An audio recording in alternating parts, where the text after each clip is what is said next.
At the end of the 1983-84 NBA season, the owner of the San Diego Clippers made the bold decision to move the franchise 120 miles north up the California coast to the city of Los Angeles.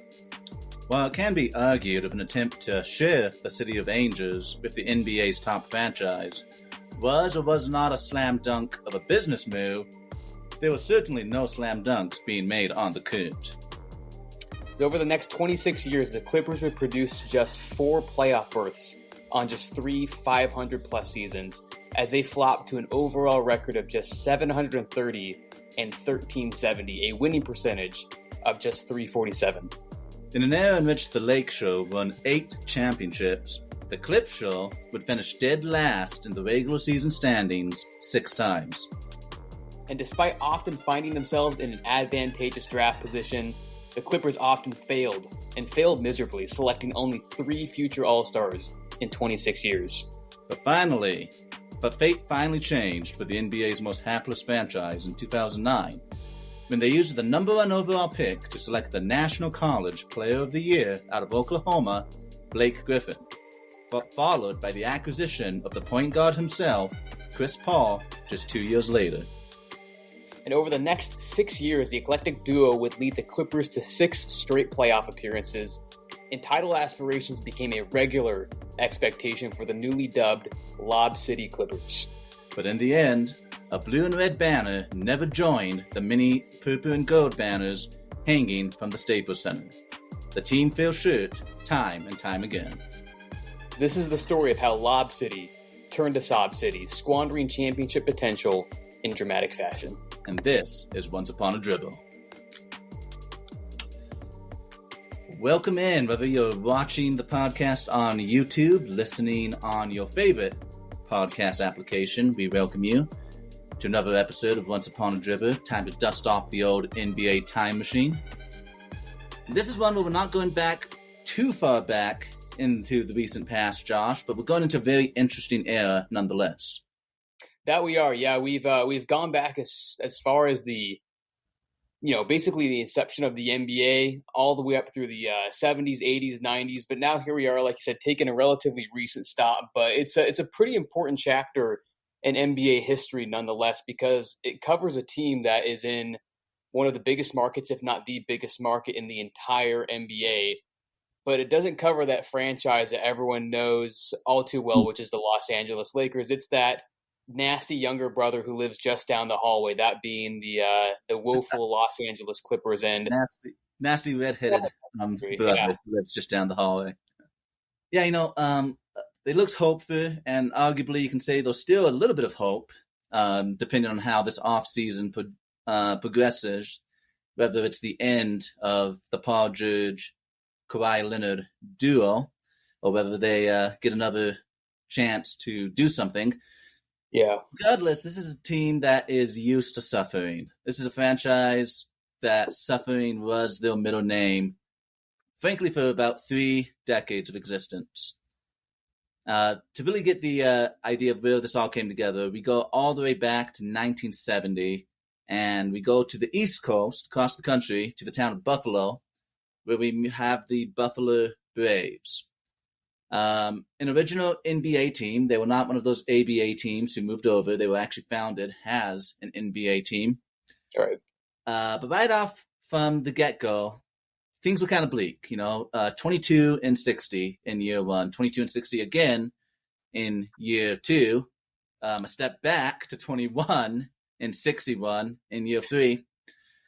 Ultimately, during those years in Buffalo, the team would finally break through and make the playoffs 3 times, never getting past the conference semis, or what we now know as the second round. Finally, the team has moved to San Diego in 1978, so relatively brief journey in Buffalo of 8 seasons, 3 playoff appearances. And the second they become the San Diego Clippers, things don't improve. In fact, after a while, things only go from bad to worse. After an initial couple of good seasons, one initial good season, 1 plus 500 season in their first year in San Diego, the team falls below 500 and would stay below 500 for about the next 12 years, including some historically bad seasons.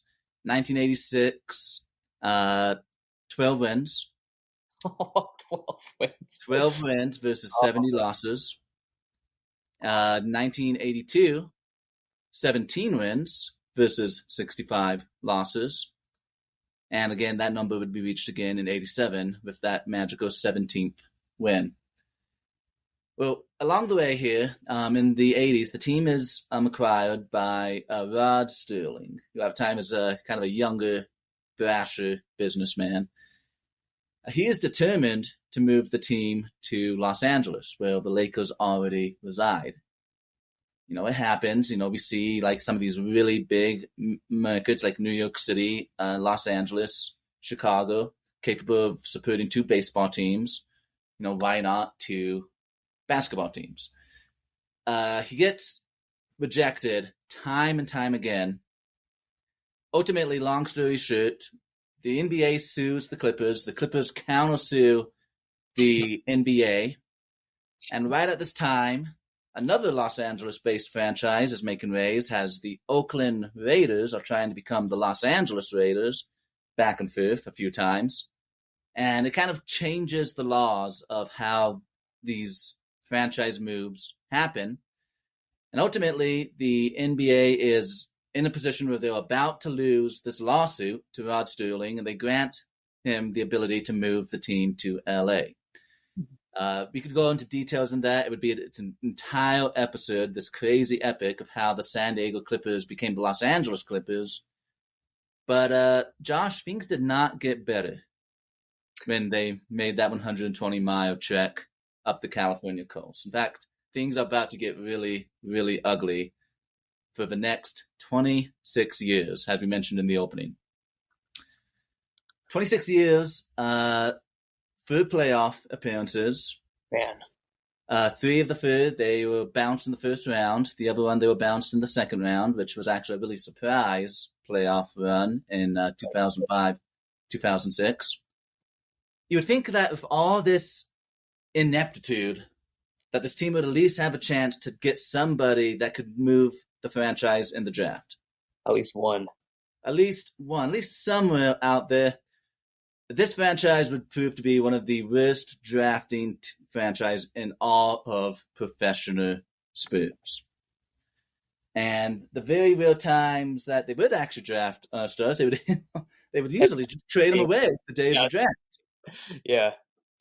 The only time now that they really got something worth writing home about, in my opinion, would be the 1988 draft, which they picked up Danny Manning. Danny Manning, good player. A very underrated player in NBA history, by the way. 15 years in the league, has multiple seasons of 20 points per game, multiple seasons of 6, 7 rebounds, 4, 5 assists. Good numbers. But even when they're winning, they're still losing because Danny Manning, number 1 overall pick for the Clippers in 1988. And by pick 5, a guy named Mitch Richmond goes off the board, future Hall of Famer. And, not to take anything away from Danny Manning, but Mitch Richmond is where they should have gone. So, again, lots of misses, lots of ill-advised drafts. Finally, they're picking number 1 again next in 1998. This is a big whiff right here. This is like if you're making a top 5 draft busts of all time, top 5 worst number 1 overall picks, you start looking at this guy in 1998. Who is it, Calvin? Let's look away from the top here. Some of the guys drafted in 1998 include Paul Pierce. Okay. Dirk Nowitzki, White Chocolate himself, Jason Williams, Air Canada, Vince Carter. Wow. Not to mention really solid players, Antoine Jameson, Mike Bibby. Good class, wow. Good class, and everyone I'm just named off are all lottery picks. These are all top 10 picks. There's one player sitting at number 1 amongst all these future great players, even future Hall of Famers, that the Clippers had their pick of the litter, they decide to take from the University of the Pacific, The Pacific. the Candyman, Michael Olowokandi. What a nickname, the Candyman. Great nickname, but unfortunately, his time in Los Angeles was not very sweet. This guy ends up only, well, to his credit, he does play 10 NBA seasons. In 10 NBA seasons, though, career averages of 8 points, 7 rebounds, 5 defensive, 2 offensive, and half an assist. And of those 10 years, 5 of them were spent in LA, where he had his best years, bumping that average up to 9.9 points per game from the number 1 overall selection in an NBA draft featuring multiple Hall of Famers. So, Josh, we're talking about a franchise that continually shoots themselves in the foot, loads up 6 bullets, goes out for the hunt, points the gun down, blasts off a toll. Time and time again. And they can't get out of their own way. No. I mean, like I said, there were a couple other draft picks who would eventually become All-Stars. And when I say a couple other, I mean a couple other. Well, 2. Chris Kaman and DeAndre Jordan, who happened to be a second rounder. When second rounders make the All-Star, it's not because you were good at drafting, it's because you won at the past. Yeah. This goes on and on all the way into the 2000s. Like we said, they had one decent year of playoff contention. Kind of out of nowhere, frankly. In 2005, they make the second round of the NBA playoffs, which for them is at the time, is the best they've ever done. That team was led by Elton Brand. Great player. Cuttino Mobley, Sam Cassell, the aforementioned Chris Kaman, and Corey Maggette. All decent players in their own right. Yeah. And it paid off for them. They win the first round in 5 games, and they're actually very, very close from even making the conference finals, but end up losing Game 7 to the Phoenix Suns in the second round. A bit of a blowout, 20-point game. And just like that, the Clippers say, well, that was fun, but we kind of miss mediocrity. And back to the bottom of the cellar they go, finding themselves with 23 wins, 19 wins, 29 wins, 32. And that leads them right into a season that, once again, they find themselves with the number 1 pick. Josh, I'm going to turn it over to you. Let's talk about this year where, following the Michael Olowokandi disaster, the Clippers have a chance to redeem themselves. The Clippers have a chance, yeah. After whiffing, as Calvin outlined, time and time again. I mean, I was just, as you were listing all these off, the Clippers have drafted in the top 3, not just the lottery, not just the top 10, the top 3, 12 times in their entire existence, and nothing to show for it. Nothing to show for it. But in fact, two of those 12 ended up going to other teams, and they were arguably 2 of the better players in this list. Those being Antonio McDyess from 1995, who ended up going to Denver, and Tyson Chandler from 2001, future Defensive Player of the Year, All Defensive Player. He goes to Chicago. Never puts on the Clipper uniform. So, just time and time again. They're winning, they're losing. They're trading away the only times they actually had players who could have made a difference. Who could have made a big difference. And, they have this flash in the pan in 2006. And, before 2006, they hadn't had a winning season since 1992. Like Calvin said, it's decades where it's only 4 total playoff appearances, 1 playoff series win. The win share leaders on those 1992 Clippers, you have Danny Manning, like we said, super underrated player.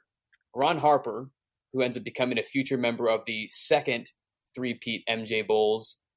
And Olden Polynice, future Utah Jazzman. Actually, he's a career journeyman, but he ends up on the Jazz his last couple seasons of his career. I don't know if you remember him.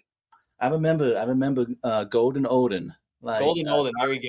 A bad role player off the bench, but not somebody that you're gonna include in your franchise's story unless you're the Clippers and you're that bad.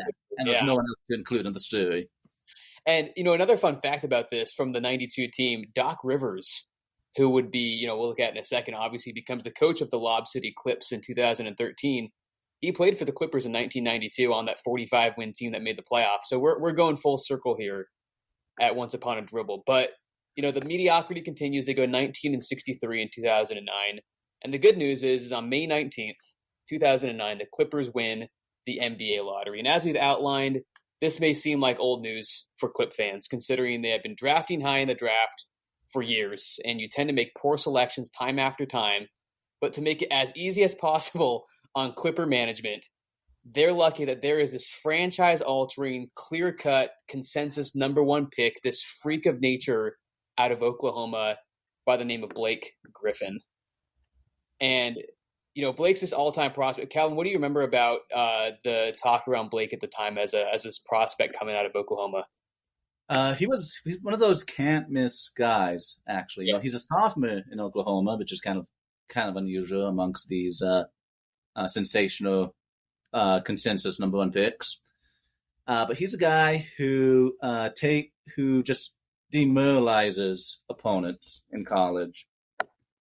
And Oklahoma, when you think of Oklahoma, right, you think of a football school.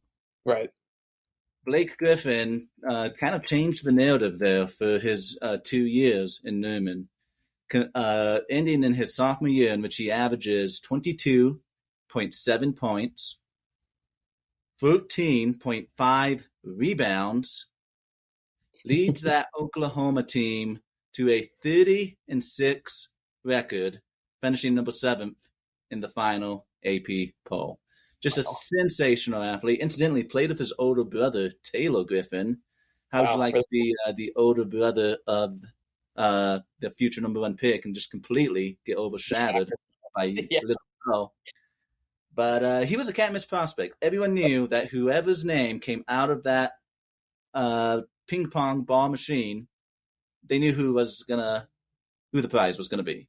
Yeah, and honestly, from that perspective, we just got done with the NBA draft just this past week, and while he's not on the tier of the Wembanyamas of the world, of the LeBrons, of the Kareem Abdul-Jabbars, I would argue he's in that second tier below with the Anthony Davises, with the Zions, of guys who you go into the draft and you're like, this is the guy. Like you said, whoever's team is pulled out of the hat, whoever's ping pong ball is yanked out, he's going there, and everyone knew it. Great example. Exactly where I would put him in the same class of athlete. All right. And NBADraft.net, they do a good job of logging over the years, just general scouting reports, player profiles of guys who passed through high school, passed through college, and then eventually worked their way up to the pro ranks. And they described Blake Griffin, for those who don't quite remember how he was as a prospect, as follows, saying that he was the perfect storm of strength, athleticism, and work ethic. It's rare to find elite-level talent that also possesses the character and drive to outwork everyone, runs the floor well, excellent speed and agility in the open floor. His explosiveness puts him in rare company, has the ability to face the basket and use the dribble to get to the rim, very comfortable handling the ball for a post player, an excellent passer who has good vision, summarizing it by saying overall a high-character guy.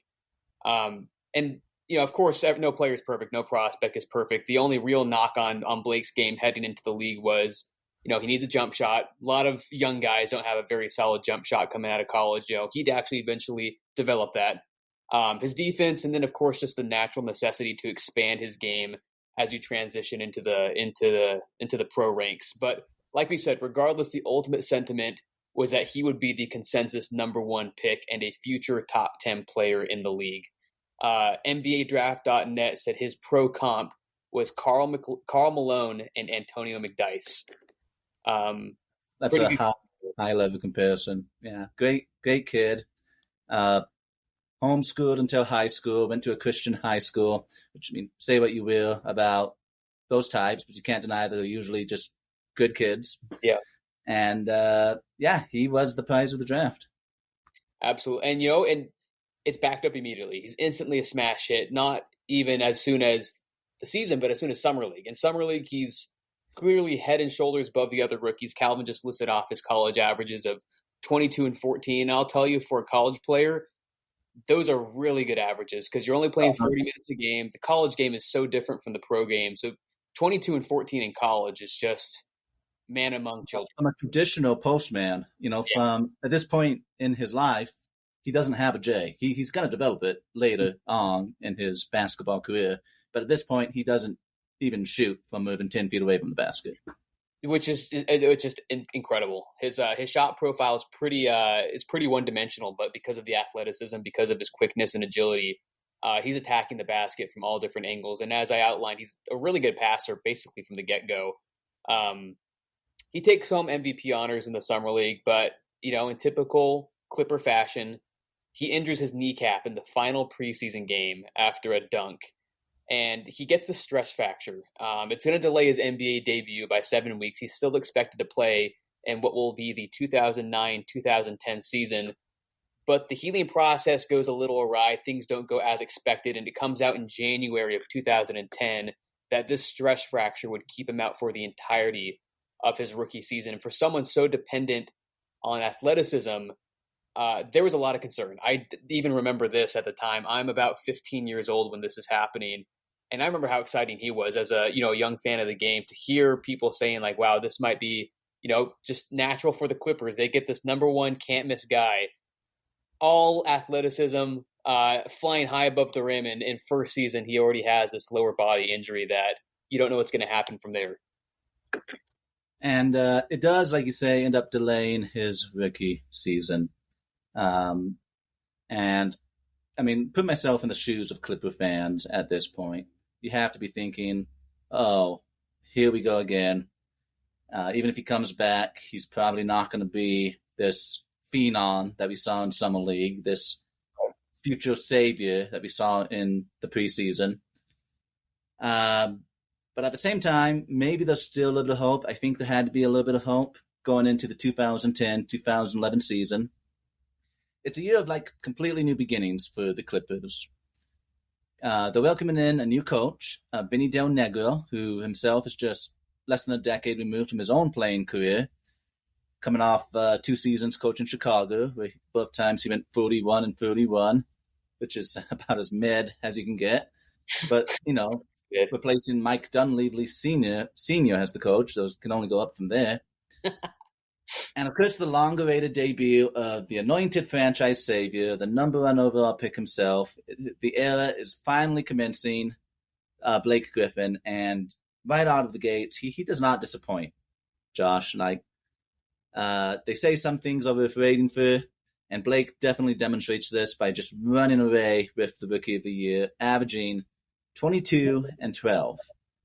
The first rookie to average more than 20 and 10 since Elton Brand. Interestingly enough. But Griffin's igniting star power is kind of dampened by the same old story. The Clippers have nothing around him. Everything is on the back of this 21-year-old, technically rookie. And he can't do it on his own. Sure enough, the Clippers begin the season 1-13, on the way to a record of 30 and 52. Basically only improving on the previous year's win total by 3 games. But we knew that Griffin was special. That was undeniable after a season body of work. But it was also undeniable that something else would be needed. And incidentally, that something else does arrive through a relatively unusual series of circumstances just 2 weeks before the next season begins. This is one of the weirder chapters in modern NBA history. What happens? No doubt.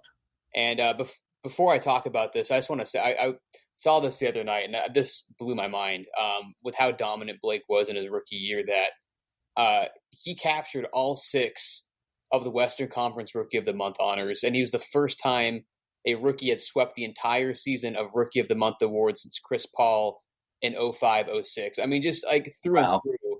I mean, like you said, some things are worth waiting for. He was legitimately an all-star, voted an all-star his rookie year. He was a star from the second he touches the hardwood and Sports Illustrated ends up listing Blake as one of the NBA's 15 greatest rookies of all time. It was incredible. And, like you said, generational rookie season, the foundation's there, but you need to transform this team immediately. And it happens basically overnight, closer to over the course of a week, as we're going to see here with this really strange chain of events. Busy offseason for the Clippers. As we know about the 2011 offseason, it's the lockout. CBA had ended. Players and owners had come to a head, and nothing was settled upon, and it ended up pushing the start of the NBA season back to November, and then it goes to the beginning of December, and then it goes to Christmas. And if there's one more pushback, the season's canceled. You're getting to the point where the actual 11-12 season is at risk. Things settle, and the NBA decides on opening night for December 25th for Christmas of 2011. The 11-12 season will be just 66 games, but it will continue on its usual calendar with the NBA Finals wrapping up in mid-June. The Clippers get to work right away. They sign Caron Butler in the offseason. They pick up Chauncey Billups as well. But the real fireworks go off the second week of December. December 8th, a trade was constructed that would have sent Chris Paul, the best point guard in the league, not to the Clippers, but to the Lakers.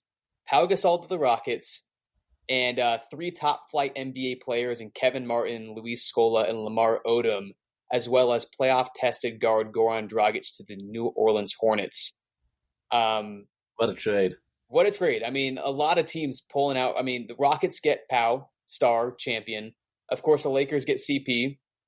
And then the Hornets get this massive haul of really above-average players, as well as a pick that they would get from Houston.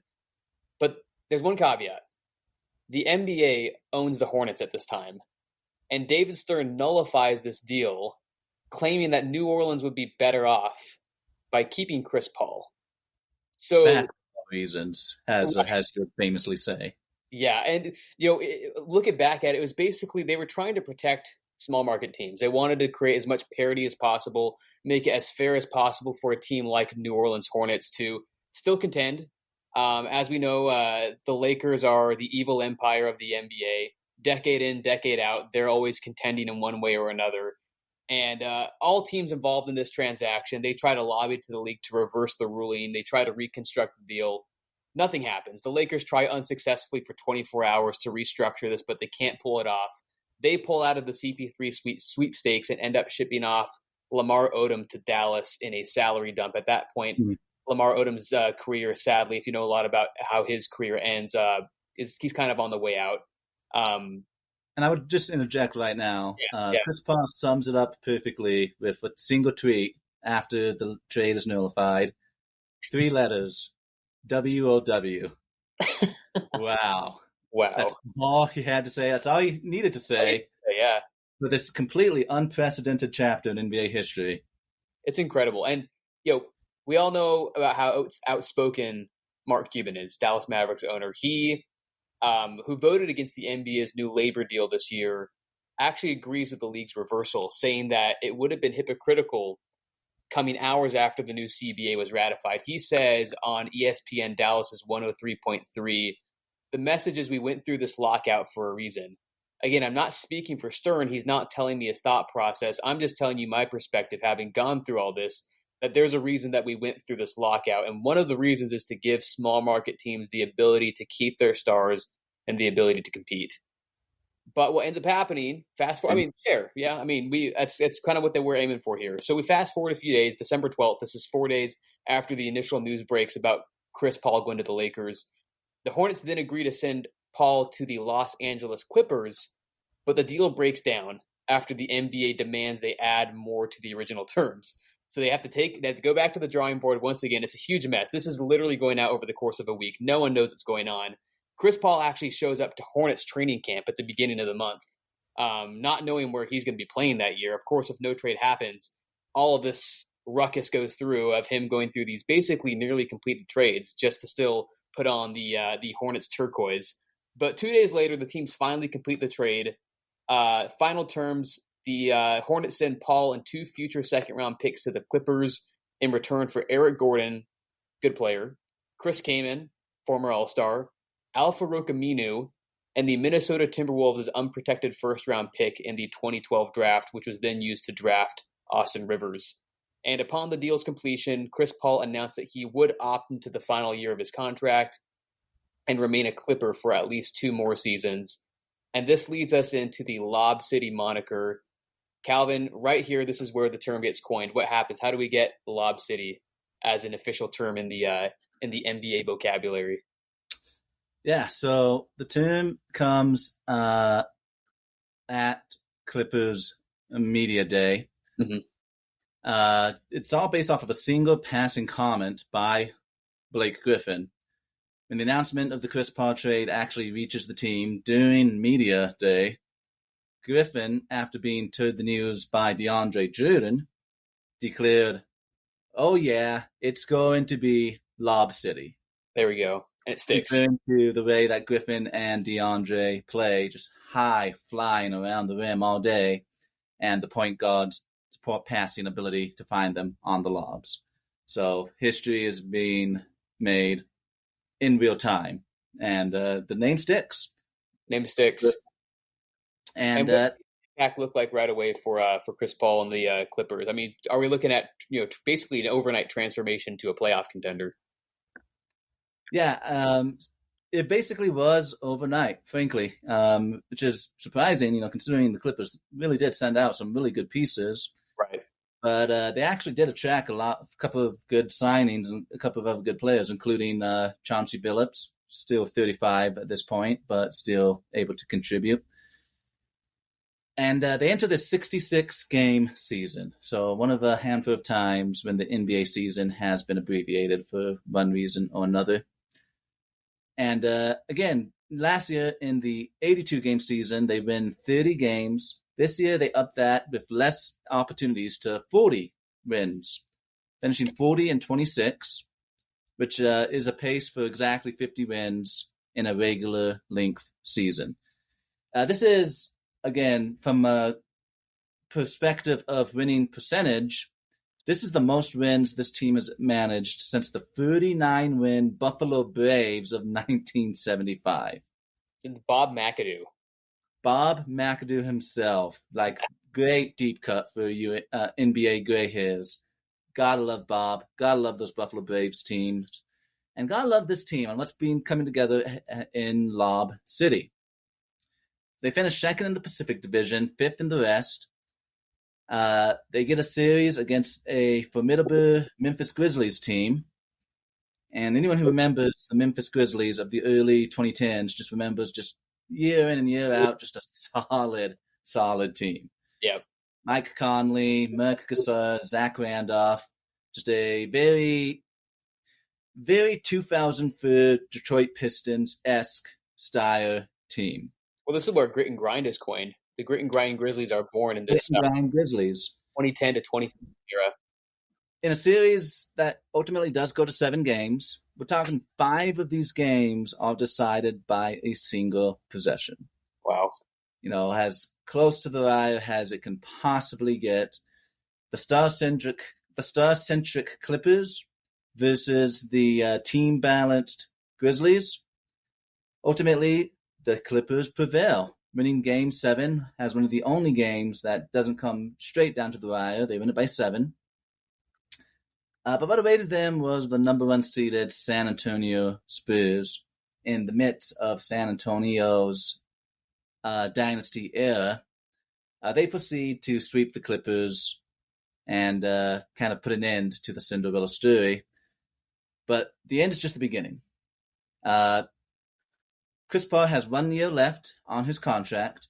Blake Griffin is, of course, just not even in his prime yet. We're going to flash forward to the 2012-2013 season, which was at the time the most successful year in franchise history. This is a 56-win squad that earns a home court advantage in the playoffs for the first time, again, since the Buffalo Braves era.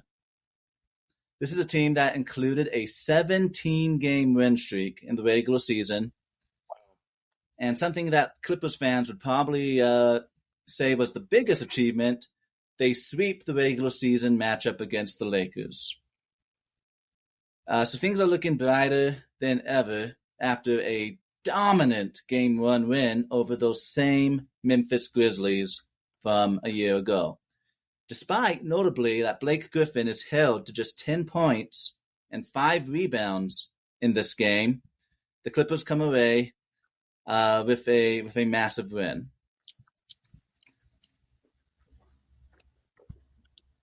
And what I'm seeing here is important thing to remember is Blake Griffin gets hurt in this first round against the Grizzlies, Mm-hmm.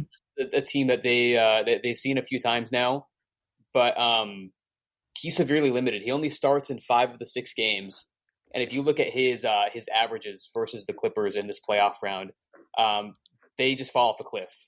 During the regular season, Blake averages. Let's see, I'm looking at it right here. Blake goes for 18 points, 8 rebounds per game, 54% shooting over 80 games in the regular season. And versus this tough Grizzlies team, 13 points, 5.5 rebounds, 45% shooting. So we're looking at maybe 60 to 70% of his usual output just cut. And they struggled bad against this Grizzlies team because, like you said, they won the first game very comfortably. They win game 1, 112-91, 21-point margin of victory. And then they win game 2, 93-91. They're up 2-0. And then great way to end that game. Sorry, I didn't mean to jump over you, but good. Yeah, that's it. Great way to end that game. Chris Paul down. Actually, the game tied with 10 seconds left. They put Tony Allen, one of the era's best perimeter defenders, on him. They jostle each other. There's a defensive foul. There's an offensive foul. No whistles are blown either way. Chris Paul gets to about 6 feet within the basket, does a little kind of half hook, half jump shot, drops it off the glass into the net. Clippers have a 2-0 series lead. Wow. But Blake Griffin's injury does catch up, and the Grizzlies turn around with a gentleman's sweep, winning the next 2 games in Memphis, winning Game 5 and sending them home in Game 6, winning these 4 games by an average of 15 points per game. Not really close. Yeah, and this is a very bitter way to end the best season in franchise history, no doubt. And I don't know about you, Josh, but when my team has the best regular season in franchise history, the first thing I'm thinking is, well, let's get us a new coach. And the Clippers did exactly that. They notified Vinny Del Negro that they would not extend his contract. It's been rumored that Chris Paul facilitated this move, complaining about Del Negro's rotational decisions. Indeed, DeAndre Jordan, who would start every game, would only average about 2 minutes in the fourth quarter due to his offensive liabilities and his horrendous free-throw shooting. Del Negro just didn't see him as a viable option in crunch time. Now, Chris Paul and the organization deny that Chris Paul facilitated this move on from Vinny Del Negro. But whoever facilitates it, it ends up being a win-win for all parties involved. Because a man who at the time is regarded as possibly the best NBA coach currently active is making his way into Los Angeles. Someone who's very near and dear to your heart, Josh, as a Celtics fan, Doc Rivers. Sure. So, and I mean, just to say how you were saying about Vinny Del Negro's rotations and how they were used. I mean, if you look at the season averages for all these guys in 2013, it's 100% an anomaly. If you hop over to 2014, where Doc steps in, you're looking at career years for a 24-year-old Blake Griffin, a 25-year-old DeAndre Jordan, and a smack in the middle of his prime Chris Paul.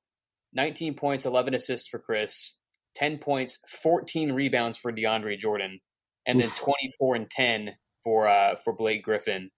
And how does this 2014 season go for them? It looks like it picks up basically right from where they were hoping they'd leave off the season prior.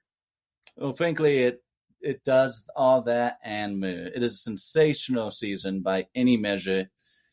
Doc, as we mentioned, he comes over from Boston, having won over 400 games for the Celtics, and of course winning a big fat championship ring to boot. from the first moment, it just seems like a match made in heaven. The Clippers actually give up a first-round pick to acquire Doc Rivers in a very kind of unusual trade for a coach. Yeah, see that. But Rivers is coming from a spot where he has coached a dynamic point guard power forward combo in Boston. He has coached a center with offensive liabilities in Kendrick Perkins and developed him into a difference maker on the defensive side. Rivers himself would even say about DeAndre Jordan, he can single-handedly change a game with his defense. There are probably 5 guys that can do that with their size and athleticism, and he's one of them. And sure enough, zigging where Vinny Del Negro would zag, DeAndre would become a regular fixture in crunch time minutes. And it would result in the best season to date for the long-suffering franchise, 57 wins and a 3 seed. In round 1, they would deliver a 7-game thriller over the Golden State Warriors, who were 1 year away from hiring Steve Kerr and beginning a dynasty. And it looks like they're on a clear trajectory to make the conference finals for the first time in franchise history. Standing in the way are the Oklahoma City Thunder, led by a 25-year-old Kevin Durant and a 25-year-old Russell Westbrook. And these two had one of the most underrated, most sensational playoff series we've ever seen in the modern NBA. Over 7 games, Westbrook and Durant combined to average 61 points a game. Wow. And yet, going into Game 5, it's a 2-2 series. That pivotal, proverbial Game 5 that so often determines the winner of the series either way. The Clippers have a 7-point lead with 35 seconds to play in this one. This is on the road. You'd have a Game 6 at Staples Center. Yeah, this is Game 5 on the road. If they get this one, they can close out the series at home back in Los Angeles. Wow. They're looking like it's going to happen. Again, 7-point lead, 35 seconds on the clock. I mean, Josh, what would you say the win probability is for any team, any game in a situation like that? I'd say it's, I mean, if I'm looking at ESPN, the probability report on my phone at the Gamecast, it's 90% plus, has to be, at least. Yeah, it's got to be 90% plus. You got to close that game out. 7 points, 1 minute left. That's got to be game over. Indeed, yeah. And Chris Paul gives him that 7-point lead with a beautiful mid-range jumper. But from that point, for the next 35 seconds, the point guard becomes the point atheist. We're talking that on the other end, Durant nails a 27-foot three-pointer on the assist of Curse from Westbrook. The very next possession, we have a turnover and a very bad pass from Chris Paul that's picked off by Russell Westbrook. On the other end of the floor, Russell Westbrook draws back for a 3, and Chris Paul does the unthinkable in crunch time. He fouls the 3-point shooter. I should mention that right before this, there was a layup by Durant, so it's a 2-point game. He fouls the 3-point shooter with 6 seconds on the clock. Westbrook nails all 3 free throws. Wow. It's now a 7-point lead is a 1-point deficit with 6 seconds on the clock. So from 35 seconds to 6 seconds, it's an 8-0 run for the Thunder. Of course, Lakers call timeout. You get your shooters out. JJ Redick subs in for Glenn Davis. And Chris Paul loses the ball with 1 second left. Ugh. They never even get a shot as Reggie Jackson takes the ball right out of Chris Paul's hands. They go down in the series 3-2, and Game 6 would not be nearly as close as the Thunder win that one 105-98, sending the Clippers, once again, for the second straight year, best regular season in franchise history, ended in the second round. Only difference is a new coach. New coach, same story, Josh. And you'd expect after such a tough series, not just tightly contested, but one that was absolutely winnable, just come down to the wire like that and fail to once again basically just reach places the franchise had never seen before. And heading into 2015, this is the last big season we really want to delve into, as we kind of decided upon this 2013 to 2015 3-year stretch as the prime window in which the Clippers truly were title contenders, not just playoff contenders, because they'll continue to be a solid team for a couple of years after this. But this 2014-15 season is the last real championship hurrah for the Blake Griffin, Chris Paul, DeAndre Jordan Clippers. And, again, you'd maybe think that, hey, there's something in the sauce that's not working here. They run it back. Same core, number one offense in 2015 to the tune of 56 wins, 26 losses, including a 16-5 start to the season. Whew. Kind of low in the middle of the season, but they end the season winning 14 of 15 games, just scorching hot going into the playoffs, setting up this first-round date with the reigning champions, the San Antonio Spurs. What a draw in the first round. You go 56-26, number one offense. You end the season scorching 14-1, and you draw the defending champion San Antonio Spurs. And what has kind of been the story from what we've seen is these Clippers can't seem to play a playoff series that isn't as dramatic as it gets. This is a 7-game classic against the San Antonio Spurs with both teams. Of course, Tim Duncan isn't who he was, but at this point, you have Kawhi Leonard starting to reach the peak of his powers. He's an all-star at this point. And you get the 7-game, these haymakers being thrown back and forth between the two teams. They split the first 2 games in LA, and we go to San Antonio for game 3, where the Spurs win 100-73, a 27-point shellacking of the Los Angeles Clippers to take a 2-1 series lead. And you're looking at this like, oh man, it's happening again. The Clippers are going to bow in it's a mix of bad luck, and it's a mix of they kind of do it to themselves. I mean, it's that's what makes it kind of interesting about this Clippers team. But much to everyone's surprise, they pull out game 4 in San Antonio by 9 points, and then the Spurs win game 5 in Los Angeles. But then the Clippers come back, they win game 6 in San Antonio to set up probably one of the better game 7s in recent history, where the Clippers win by 2 points. Those 2 points, that singular basket being a Chris Paul floater with 1 second left, almost as time expires, to send the Clippers to the second round. Just really an all-time series where you have everyone performing at their absolute best. 24-13 for Blake Griffin on the series, 23 a game for Chris Paul, 43% from 3, 13-13 from DeAndre Jordan. You got 20 points a game from Kawhi Leonard. 38-year-old Duncan, 18 points, 11 rebounds. Just a great series of basketball, honestly. No, absolutely fantastic. And after a dramatic 7-game first round, really the only thing to do is have a 7-game second round. That's even more dramatic. Even more dramatic. And this time they take on the Houston Rockets. Good Rockets team. Great Rockets team, you could even say. This is a team led, of course, by James Harden, who has shed his 6-man title in Oklahoma to become an undisputed star and MVP candidate. Led the Rockets to 56 regular season wins and won the Southwest Division.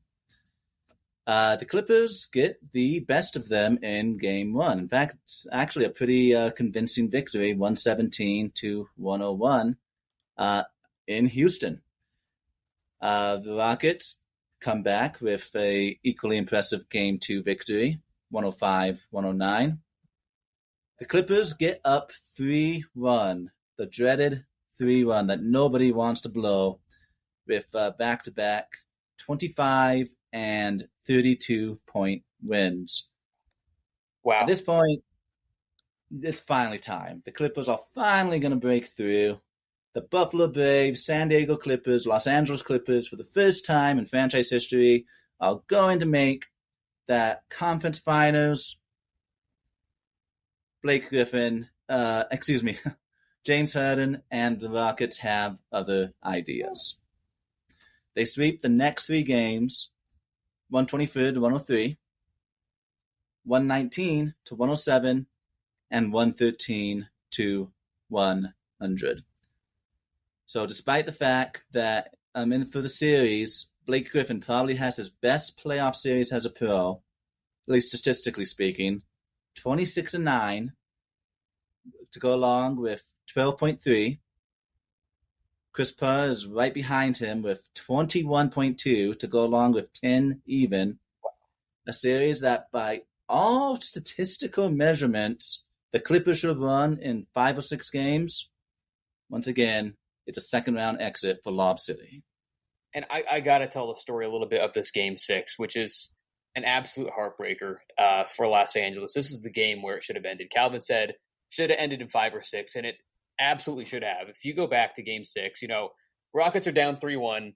This is the last hurrah. You're at home. You're a little more desperate than the other team. LA has a little bit of wiggle room. Houston wins Game 5. Whatever, it happens. Game 6, you're at home. You got to close it out. The Rockets trailed by as much as 19 points in the third quarter of Game 6, and were outscored in that frame 28-17. And then Houston, with James Harden on the bench, goes on to outscore the Clippers and come all the way back 40-15 in the fourth quarter. An inspired effort, again, led not by James Harden or Dwight Howard, but by Josh Smith, Corey Brewer, and Dwight Howard was on the floor. He was kind of stonewalling them on the defensive end. But James Harden on the bench, and you're getting crushed by Josh Smith and Corey Brewer. And you send it to that Game 7, and you blink, and next thing you know, you're going to Cancun. The Clippers in that final quarter of Game 6, by the way, shoot 18% field goal percentage. Oh, man. Compared to 63% field goal percentage, again, from Curry Brewer, Josh Smith, and the Island of Misfit Toys. That's insane. So, absolutely devastating. And from there, it's basically the writings on the wall that Lob City may have missed the window. They follow up the next season with a very respectable 53 and 29.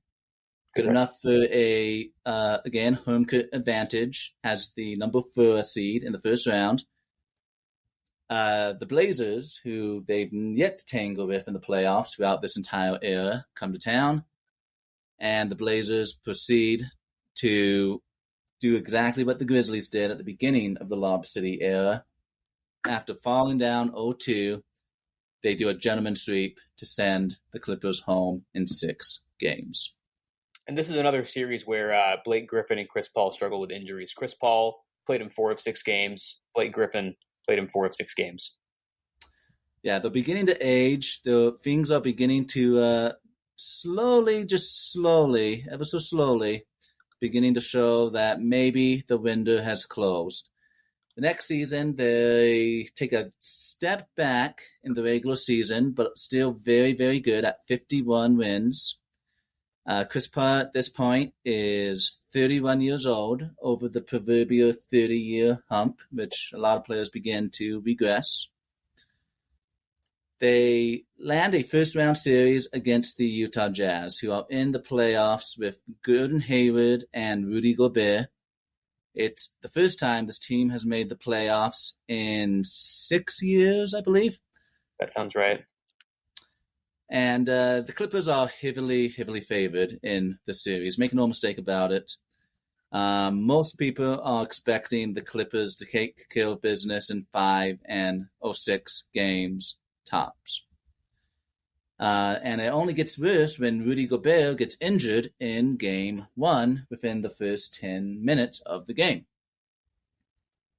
And yet the Jazz pull off a dramatic Game 1 victory on the road, 97-95. The Clippers, who are still favored to win this series, probably in 6 games, they take care of business over the next 2, winning 1 in LA, winning 1 in Salt Lake, only to have the Utah Jazz take Game 4 and Game 5 to even out the series going into Game 6. Or to lead the series going into Game 6, where the Clippers would even out the series with a convincing and dramatic 98-93 victory to first Game 7. So this is the precipice. This is an area where the Clippers have been time and time again. A Game 7. This is an area where the Jazz have not even sniffed for the better part of half a decade.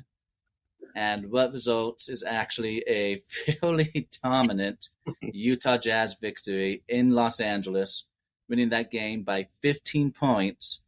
And frankly, for the most part, leading the game from wire to wire. Yeah. They took a 7-point lead into halftime. They made it a 16-point lead, a 17-point lead after 3 quarters. Good and Hayward would finish the game with 26 to go along with 8 rebounds.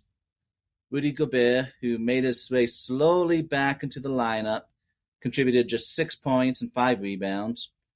And Joe Johnson, who comes off the bench to hit huge shots in both Game 5 and Game 7 of the series, finishes with 10 points, 7 rebounds, and 5 assists. Wow. And says sayonara to Lob City as it turns to Sob City. And to put a bow on this, as the Clippers at this point fully enter into a rebuild / retool, Clippers bring in exec of the year, Jerry West, serves as their special consultant. West is the architect behind the three-peat Lakers dynasty, the Shaq Kobe Lakers, and the mid to late 2010s Golden State Warriors. And he had also helped to establish the Grizzlies as a playoff contender as well. Very good track record for Jerry West, not only as a player, but as an executive.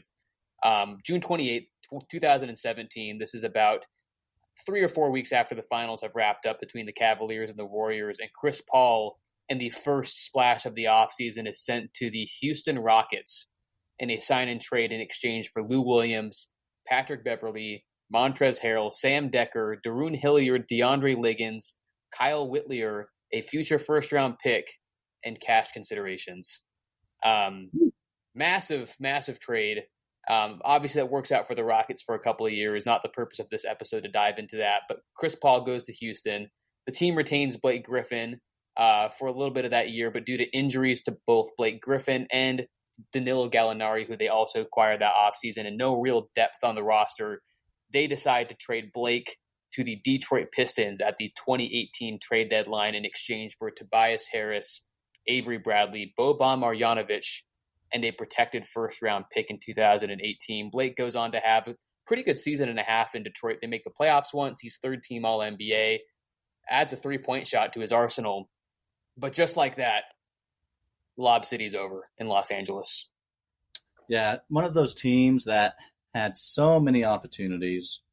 And it goes to show you just how quickly a championship window can open and close in the National Basketball Association. A team that for decades was just trapped in mediocrity, finally gets that key player, a couple years later gets new leadership, new ownership, gets the coach, gets the supporting players, and just can't quite punch through.